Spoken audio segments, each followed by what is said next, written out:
तो 8वीं क्लास की बात है, 8वीं की लंच की बेल बजी थी। ट्रिंग ट्रिंग ट्रिंग ट्रिंग। देवेंद्र दीवान उठा और बोला मैं डोसा लाया हूँ, डोसा लाया हूँ। बोलते साथ सारे बॉयज के चेहरे खिल चुके थे। खिलने के बाद सारे बॉयज उसमें टूट पड़े और उसी के साथ एक लड़का खड़ा हुआ और बोला कि भाई नारियल चटनी बचाओ। नारियल चटनी बच चुकी थी। उसकी बात सभी ने मान ली थी। उस बंदे का नाम था आर्यन लहरे। आर्यन लहरे वो मेरा दोस्त था।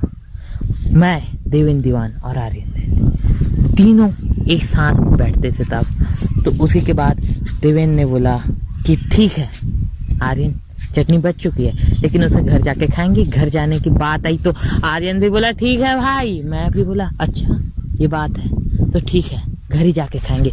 तो उसी के साथ 8वीं की आखिरी बेल बजी क्लास की और सारे लड़के चले गए अपने घर। हम भी चले गए थे अपने घर। कपड़ा पहना, साइकिल निकाला, चले देवेंद्र के घर, क्योंकि देवेंद्र उस पल किराए में रहता था, जिसके कारण वहाँ कुछ भी करना बहुत आसान था। तो उसके बाद हम पहुंचे दीवान के घर। Knock knock. फिर बोले नॉक नॉक कौन? मैं बोला मैं लियूस। तो बोला अच्छा अंदर आ जा, आर्यन का इंतजार करते हैं। फिर आर्यन भी आया, बोला नॉक नॉक। बोला नॉक नॉक।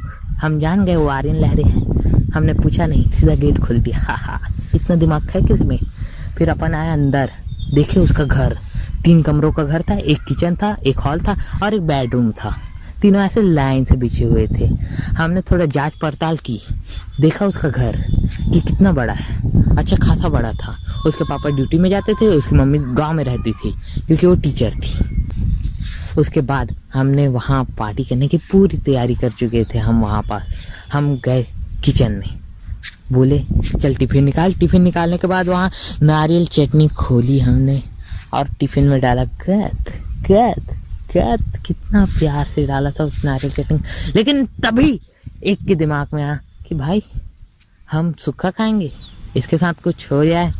तो दीवान भी बोला हाँ भाई सही बोल रहा है, तो मैं किचन में जाता हूँ। फिर उसके पीछे पीछे वो दोनों लड़के भी चले गए, मैं और मेरा दोस्त, तीनों जन किचन में। अब इस पल में किचन में सिर्फ उसके पास टोस्ट था। टोस्ट को देखे, तवा देखे, गैस देखे, चालू कर दिए। तवा गैस के ऊपर, गैस के ऊपर। उसके बाद तवा में फिर ल्यूस ने डाला हल्का हल्का पानी। देवेंद्र का माथा भनक गया। उसने बोला हे ल्यूस, बहुत पानी मत डाल भाई, तवा खराब हो जाता है। मैंने भी बोला हाँ हाँ ठीक सही तो बोल रहा है, इसमें गलत क्या है। उसके बाद हमने किया गैस को ऑन, तवा को भी गर्म करने लगे। और फिर ल्यूस कहाँ रहने वाला था, वो पकड़ लिया लाइटर। लाइटर खेलने लग गया यार। मैं उस समय क्या था मैं खुद नहीं जानता। लाइटर खेलते खेलते मेरे दिमाग में आया कि भाई चल इसे हाथ में करते हैं। हाथ में करने से क्या होता है? तो हाथ में करने के बाद आर्यन की हो गई 4। आर्यन बोला नहीं भाई हाथ झटके से हो जाएगा खराब। तो हमने बोला ओके मेरे यार। तो इसी के साथ हमने टोस्ट को गर्म किया। उस समय क्या सोचते थे वो पता नहीं, लेकिन टोस्ट गर्म किया और हमारी नज़र पड़ी जैम पर। देवेंद्र बोला हो जाए। हमने भी बोला भाई तेरा जैम है तू जान। तो हमने जैम निकाला। किसान जैम था उस समय, भयंकर चलता था। किसान जैम को निकाले, फिर टोस्ट में हल्का हल्का हल्का लगाए। सब ने फिर उसको प्लेट में सजाया, अंदर बुलाया, रूम में बैठाए। रूम में बैठ के सभी प्रेम से डुबा डुबा के नारियल चटनी के साथ खाए। जो आनंद, जो मजा, जो भी था उसी पल था। उसके बाद थोड़े ही देर में बजी ट्रिंग ट्रिंग, फोन की घंटी। उस समय चलता था नोकिया फोन। ट्रिंग ट्रिंग ट्रिंग ट्रिंग, उठाओ सालों उठाओ, ऐसा हमारे दिमाग में आया। देवेंद्र उठा और गया और फोन उठाया, बोला हेलो हाँ पापा जी। अच्छा ठीक है पापा जी। हमारी तरफ किया मुंह और बोला पापा आ रहे हैं, जाओ तुम लोग, इसे मैं साफ कर लूंगा।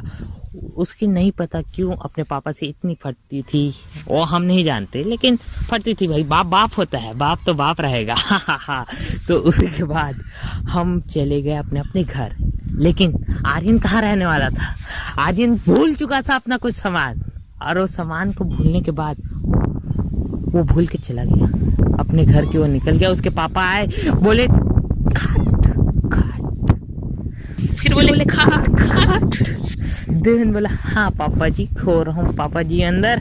और फिर आधा दूर में आर्यन को याद आया कि ओह, मैं तो अपना सामान ही भूल चुका हूँ।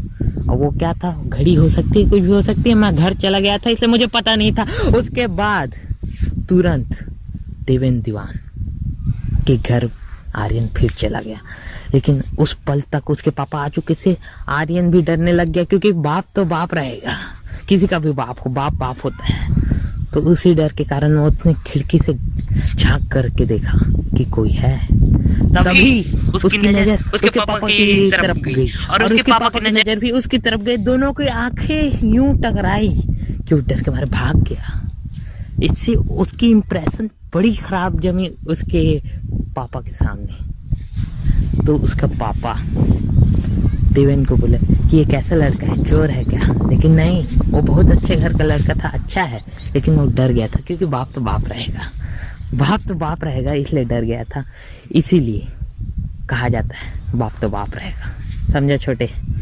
अब याद रखना, ये थी मेरी कहानी।